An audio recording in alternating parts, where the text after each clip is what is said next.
बिहार में चल रही एसआईआर की प्रक्रिया पर सुप्रीम कोर्ट ने आज एक सख्त निर्देश दिया है कि चुनाव आयोग को एसआईआर की प्रक्रिया में आधार कार्ड को 12वां वैध दस्तावेज से आज सुप्रीम कोर्ट के इस निर्देश से लाखों लाख वोटर जो मार दिए गए थे जिंदा रहते ही उनको बचाने की एक उम्मीद जग गई है।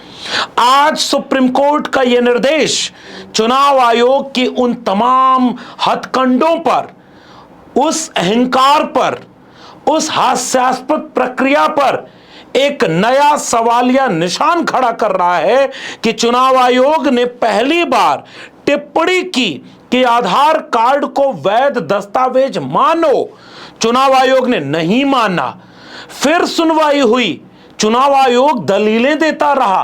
भाजपा के कुछ नेता जो वकील भी हैं चुनाव आयोग को डिफेंड करने खड़े होते रहे कि फर्जी लोग हैं और गड़बड़ वोटर बन जाएंगे आधार कार्ड से। चुनाव आयोग ने उन तमाम दलीलों को इन बीजेपी के प्रायोजित वकीलों के साथ पेश किया, मगर आज सुप्रीम कोर्ट ने ऐतिहासिक फैसला देते हुए 12वें दस्तावेज के रूप में आधार कार्ड को मानने का निर्देश जारी कर दिया है। न्यायमूर्ति सूर्यकांत और न्यायमूर्ति जॉय माल्या बागची की पीठ ने यह आदेश तब पारित किया जब आरजेडी और तमाम याचिकाकर्ताओं ने दलील दी कि चुनाव आयोग के अधिकारी मतदाता सूची में नाम शामिल करने के लिए आधार कार्ड को एकमात्र दस्तावेज के रूप में स्वीकार नहीं कर रहे हैं और चुनाव आयोग द्वारा एसआईआर अधिसूचना में निर्दिष्ट 11 दस्तावेजों में से किसी एक को प्रस्तुत करने पर जोर दे रहे हैं। आरजेडी की तरफ से वरिष्ठ वकील कपिल सिब्बल ने जब इस बात को सुप्रीम कोर्ट के सामने रखा कि आधार कार्ड को भी स्वीकार करने के सुप्रीम कोर्ट के 3 आदेशों के बावजूद निर्वाचन पंजीकरण अधिकारी और बूथ स्तर के अधिकारी इसे स्वीकार नहीं कर रहे हैं, उन्होंने एक बीएलओ को आधार कार्ड स्वीकार करने के लिए कथित तौर पर जारी किए गए कारण बताओ नोटिस का हवाला भी दिया। सुप्रीम कोर्ट में अपनी दलील के दौरान कपिल सिब्बल ने यह भी कहा कि चुनाव आयोग ने अपनी जमीनी स्तर के अधिकारियों को आधार कार्ड स्वीकार करने के लिए कोई निर्देश नहीं दिया है, इसलिए सुप्रीम कोर्ट के आदेशों का पालन नहीं हो रहा है। सिब्बल ने यह भी कहा कि कई मतदाताओं के हलफनामे दायर किए गए हैं जिनके आधार कार्ड को स्वीकार नहीं किया गया है। कपिल सिब्बल ने अपने तर्क को आगे बढ़ाते हुए यहां तक कहा कि आधार कार्ड एक ऐसा दस्तावेज है जो सुलभ है, जो गरीबों के पास भी मिल सकता है, कमजोर और हाशिए पर पड़े लोगों के पास भी मिलने की गुंजाइश सबसे ज्यादा है। इस बात को तार्किक मानते हुए सुप्रीम कोर्ट ने इसका फरमान दिया कि भाई अब आपको 12वें वैध दस्तावेज के रूप में आधार कार्ड को मानना होगा। कहां है वो चुनाव आयुक्त, कहां है वो तमाम भक्त जो कह रहे थे कि फर्जी आधार कार्ड बन गया। एक इलाके को टीवी स्क्रीन पर बड़ा करके दिखाना जिनमें सबसे ज्यादा आबादी मुसलमानों की हो, इस तरह का टीवी शो प्राइम टाइम पर करके ये दिखाना कि देखो फर्जी आधार बनाए हुए लोग, विदेशी घुसपैठिया जाने कौन कौन है, और अगर आधार कार्ड को वैध दस्तावेज मान लिया गया तो जाने कितने आ जाएंगे वोट डालने जो भारत के नागरिक हैं भी नहीं। सुप्रीम कोर्ट ने अपने निर्देश में यह भी साफ कहा कि नागरिकता की बात हम नहीं कर रहे, लेकिन फर्जी दस्तावेज तो कोई भी बन सकता है। जरा आप और हम इस बात को समझें कि कौन सा दस्तावेज ऐसा है जो फर्जी नहीं बन सकता है या इस देश में फर्जी नहीं बनता है। एसआईआर के ही उदाहरण ले लें, केवल डिग्री ही फर्जी नहीं बनती, कोई भी कागज आप कहीं भी बनवा सकते हैं बशर्ते कि आप उस हैसियत में हो। वरना एसआईआर की बात करें तो बिहार में क्या डॉग बाबू का निवास प्रमाण पत्र नहीं बन गया? डोनाल्ड ट्रंप आज भी कंफ्यूज होंगे कि बिहार के किस जिले के वो निवासी हैं। ये पता नहीं 35-36 बार ऑपरेशन सिंदूर रोकने का क्रेडिट लेने वाला बिहार का नागरिक निकला, कैसे बन गया रे भाई? और जितने जिंदा हैं उनके पास वो 11 दस्तावेज नहीं थे, वोटर लिस्ट में मार दिए गए। खत्म कहानी। इसी बात को याचिकाकर्ताओं की तरफ से खुद शामिल एक नाम योगेंद्र यादव ने सुप्रीम कोर्ट के सामने विस्तार से समझाते हुए कहा कि ये आज का फैसला लाखों लाख लोगों के लिए उम्मीद बनकर निकला है। आज का फैसला चुनाव आयोग से लेकर के भाजपा और उनके अंधभक्त और ट्रोल आर्मी जो सोशल मीडिया पर कहती थी कि एसआईआर ही सबसे अच्छा है, उनको जवाब देने का फैसला है। ये सख्त टिप्पणी चुनाव आयोग के लिए है। जरा सुनते हैं योगेंद्र यादव अपनी टिप्पणी में क्या कह रहे हैं, जो खुद एसआईआर की प्रक्रिया के तमाम कमियों को गिनाने के लिए सुप्रीम कोर्ट में खुद याचिकाकर्ता बनकर खड़े हैं। कोई 2 महीने की कानूनी लड़ाई के बाद आखिर वोटबंदी की साजिश पे एक बहुत बड़ा विराम लगा है। एक ऐतिहासिक आदेश आज मिला है सुप्रीम कोर्ट में, जहां सुप्रीम कोर्ट ने स्पष्ट शब्दों में अब कह दिया है कि आधार को आपको जैसे 11 दस्तावेज थे उसी तरह से 12वें दस्तावेज के रूप में स्वीकार करना पड़ेगा। ये जो एसआईआर नामक षड्यंत्र है वोटबंदी का, लाखों करोड़ों लोगों को वोटर लिस्ट से बाहर रखने का, इस षड्यंत्र के पीछे खेल ये था कि आप 11 में से कोई एक डॉक्यूमेंट दो। 11 में 2 तो ऐसे थे जो अच्छे डॉक्यूमेंट है लेकिन किसी के पास तो है नहीं, पासपोर्ट और एनआरसी। बाकी ये पीले दस्तावेज थे जो एविडेंशियरी वैल्यू तो है लेकिन बिहार में ज्यादातर लोगों के पास है नहीं। लेकिन दूसरे कुछ ऐसे डॉक्यूमेंट थे जो कि चुनाव आयोग खुद हमेशा स्वीकार करता रहा था, चाहे वो एपिक हो, आधार हो, पैन कार्ड हो, ड्राइविंग लाइसेंस हो। लेकिन चुनाव आयोग ने कहा जो डॉक्यूमेंट है वो हम मानेंगे नहीं, जो नहीं है वो मांगेंगे। सुप्रीम कोर्ट ने चुनाव आयोग को सुझाव दिया कि आधार मान लीजिए। 2 बार इशारा किया ऑर्डर में हल्के हल्के, लेकिन चुनाव आयोग नहीं माना। और जो लोग आधार स्वीकार कर रहे थे बीएलओ, उनको शो कॉज नोटिस दिया चुनाव आयोग ने। आज जब ये सारी बातें सुप्रीम कोर्ट के संज्ञान में आई तो कोर्ट ने स्पष्ट रूप से आदेश दिया है कि अब इशारे से काम नहीं चलेगा, आधार को 12वें दस्तावेज के रूप में स्वीकार करना होगा, इसको पब्लिक के सामने ले जाना होगा। इस एक आदेश से बिहार में लाखों ऐसे लोग हैं जिनके पास इन 11 में से कोई डॉक्यूमेंट नहीं है लेकिन आधार है, उन लोगों का वोटिंग राइट बचा। आप जिन योगेंद्र यादव को सुन रहे थे, ये वही योगेंद्र यादव हैं जिन्होंने पिछली सुनवाई के दौरान जब अपना प्रेजेंटेशन दिया था सुप्रीम कोर्ट में, तो कोर्ट ने भी उन्हें बधाई देते हुए कहा था कि हमें फैसला लेते वक्त आपके दिए इन तर्कों से सुविधा मिलेगी। सुप्रीम कोर्ट में उम्मीद है इस देश के हर नागरिक की।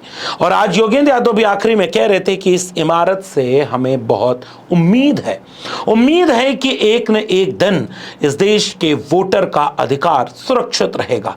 उम्मीद है कि वोट चोरी रुकेगी।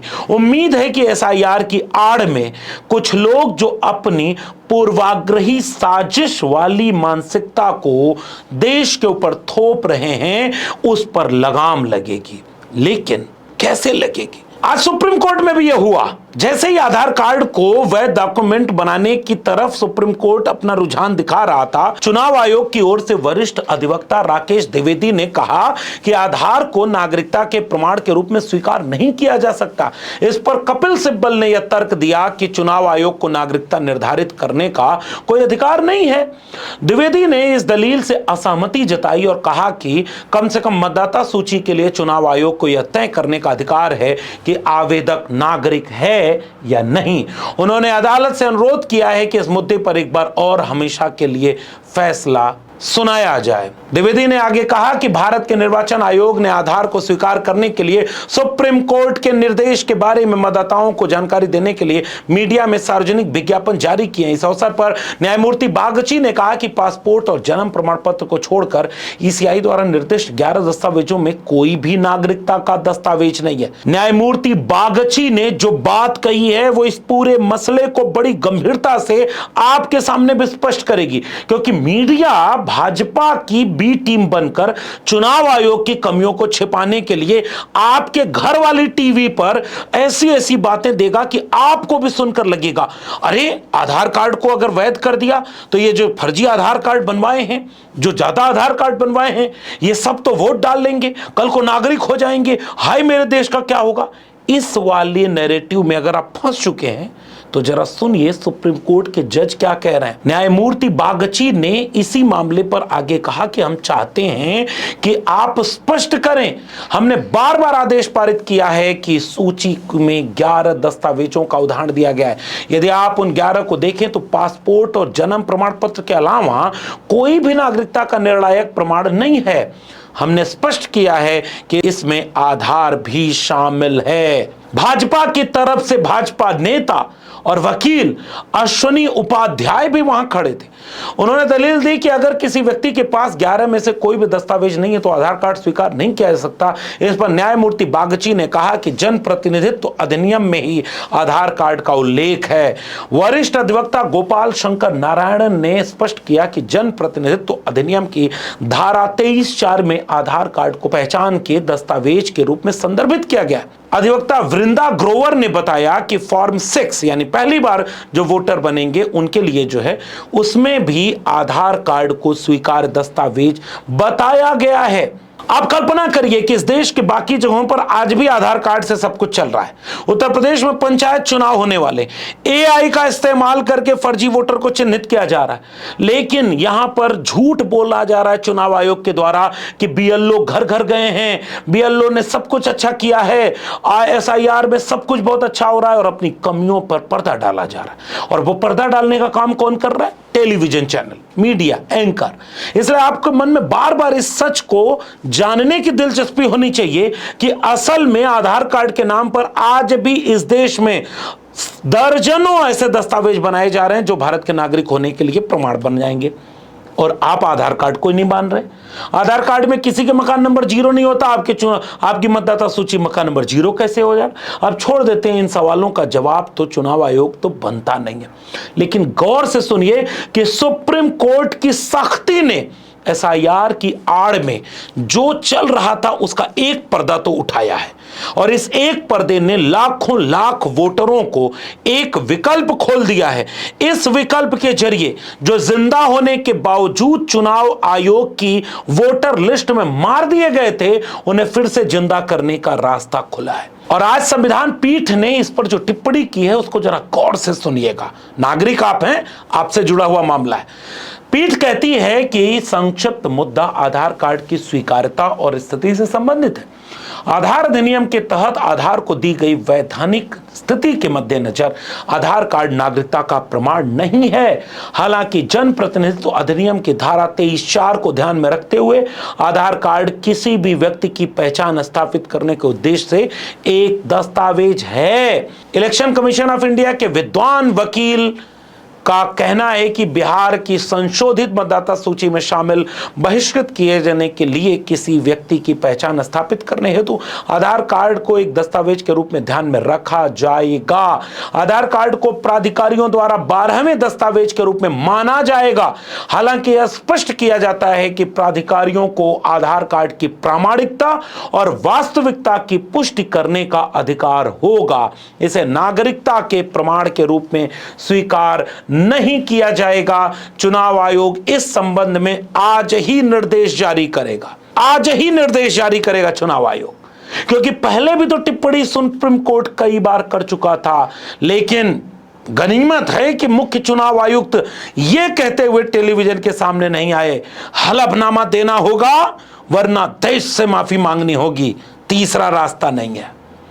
आज कम से कम आधार कार्ड को माना गया, लेकिन चुनाव आयुक्त क्या अपनी कमियों पर एक बात करेंगे, या राहुल गांधी के हाइड्रोजन बम का इंतजार कर रहे हैं, या अखिलेश यादव के हलफनामे पर कोई जवाब नहीं दे रहे? चुनाव आयुक्त क्या हो, उसको किस नियम से काम करना चाहिए था? वोट चोरी गली गली में शोर की तरह, नारे की तरह चल रहा है। वोटर लिस्ट से लेकर के वोटर अधिकार पर खतरा मंडरा रहा है, और गांव में पब्लिक डिबेट बन चुका है। क्या नियम है क्या चुनाव आयोग को करना चाहिए था? चुनाव आयुक्त को क्या करना चाहिए था? इससे अगर आपको लगे कि जो वर्तमान चुनाव आयुक्त कर रहे हैं सब अच्छा कर रहे हैं, एक निजी चैनल को दिए हुए एक बातचीत की क्लिप में पूर्व चुनाव आयुक्तों को सुनाना चाहता हूं। जरा एक एक व्यक्ति को जल्दी जल्दी सुन लीजिए कि वो कह रहे हैं, पूर्व चुनाव आयुक्त देश के, कि वर्तमान चुनाव आयुक्त जो कर रहे हैं वो ठीक नहीं कर रहे हैं। और इस वीडियो को देखने के बाद सुप्रीम कोर्ट के निर्देश और एसआईआर के झोल, इसके बीच अपनी राय को फिर से दुरुस्त करिएगा।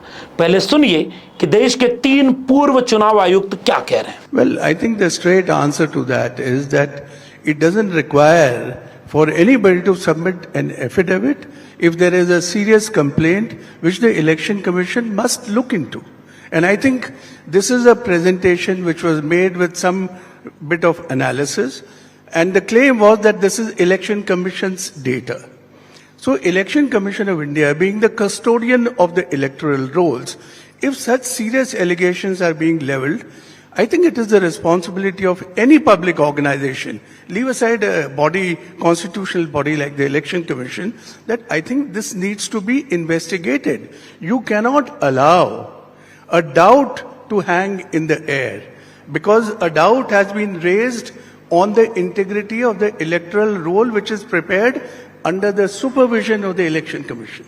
And therefore, I think they need to inquire into it and tell the people what the facts are. Actually, questioning any stakeholder per se has never been the forte of Election Commission. Like my colleague and friend Ashok said, that whenever any doubt is expressed by even a common voter, Election Commission would always take it seriously, immediately investigate, and immediately put the results and findings to that person and in public domain to ensure that no clouds of doubt. Don't forget, Rahul Gandhi is the leader of the opposition. And he is not voicing his own opinion, he is voicing the opinion of millions of people. Therefore, if he makes this comment, commission getting angry, it's not in the grain of the commission to get angry. So what would you have done? No, we would have ordered an inquiry. We would have taken it seriously and asking him for affidavit. What if he turns around and says, okay, you give me an affidavit that whatever 65 lakh deletions you have done, please give an affidavit. If there is one mistake, you will be criminally liable. Therefore, mistakes can be on either side. Is daring the leader of opposition this way, with this tone and with this anger, I don't think it has done any credit to the Election Commission. गली गली में शोर है, कोई vote चोर है, vote चोर गद्दी छोड़, ये नारा अब तो और बुलंद होने वाला है। उपराष्ट्रपति चुनाव के बाद विपक्ष अब पूरे देश में इसका आंदोलन तेज करेगा। बिहार में नए सिरे से आंदोलन तेज करेगा। बिहार में वैसे ही माहौल ऐसा बन गया है कि गृह मंत्री की हालत खराब है। उपराष्ट्रपति चुनाव में भी जितनी हालत खराब थी वो अब और ज्यादा खराब होगी। उसी बीच में सुप्रीम कोर्ट ने कह दिया कि आधार को मानना पड़ेगा, 12वें दस्तावेज के रूप में शामिल करना पड़ेगा। हाय, आपका घुसपैठिया वाला मुद्दा फुस कैसे हो गया? घुसपैठिया आया कैसे? घुसपैठिया को कागज कैसे बना? घुसपैठिया है कौन? और केवल चुनावी राज्यों में ही घुसपैठिया क्यों नजर आता है? इन तमाम प्रोपोगेंडों पर भी अगर आप चुपचाप बीजेपी और आरएसएस के ट्रोलरों की बात में आ गए थे, तो आज सुप्रीम कोर्ट ने आपको थोड़ी देर के लिए ठहराया और सवाल किया कि फर्जी तो कुछ भी बन सकता है, तो तुम केवल आधार कार्ड को क्यों नहीं मानते? लाखों लाख गरीबों को, लाखों लाख महिलाओं के, लाखों लाख लोगों के फिर से वोटर बनने का रास्ता खुल गया। और एसआईआर की एक ऐसी बड़ी झोल, ऐसी बड़ी फ्लॉप प्रक्रिया पर पर्दा उठ गया, जिससे बीजेपी, सरकार और आयोग पर्दा डालने में लगे हुए थे और मीडिया इसी बात को आप तक पहुंचाने में लगा था। इसलिए गौर से जरा समझिए, संभल कर चलिए। नागरिक आप हैं। अधूरी सूचना और हड़बड़ी वाली धारणा पर हमेशा आपका नुकसान होगा। अपनी टिप्पणी नीचे कमेंट बॉक्स में जरूर बताइएगा। मगर अभी बहुत कुछ बाकी है, बहुत कुछ होना देश की राजनीति में बाकी है, और ऐसा भी बहुत कुछ होना बाकी है जो तय करेगा कि लोकतंत्र और संविधान महफूज था, महफूज है, महफूज रहेगा या भीतर से कुछ घुन उसे खोखला कर देंगे। इस वीडियो में इतना ही। अपनी प्रतिक्रिया नीचे कमेंट बॉक्स में देते हुए जाइएगा। मेरे चैनल को सब्सक्राइब नहीं किया तो जाते थे चैनल को सब्सक्राइब करना मत भूलिए। बेल आइकॉन दबाएंगे यानी घंटी की तरह आकृति, तो आपको अगली वीडियो की सूचना मिलेगी। अगर ज्वाइन करेंगे तो हमें ताकत और हिम्मत मिलेगी। अगर आप इस वीडियो को ट्विटर यानी एक्स या फेसबुक पर देख रहे हैं तो हमें फॉलो करना मत भूलिए। फिर मिलेंगे, तब तक के लिए बहुत बहुत धन्यवाद।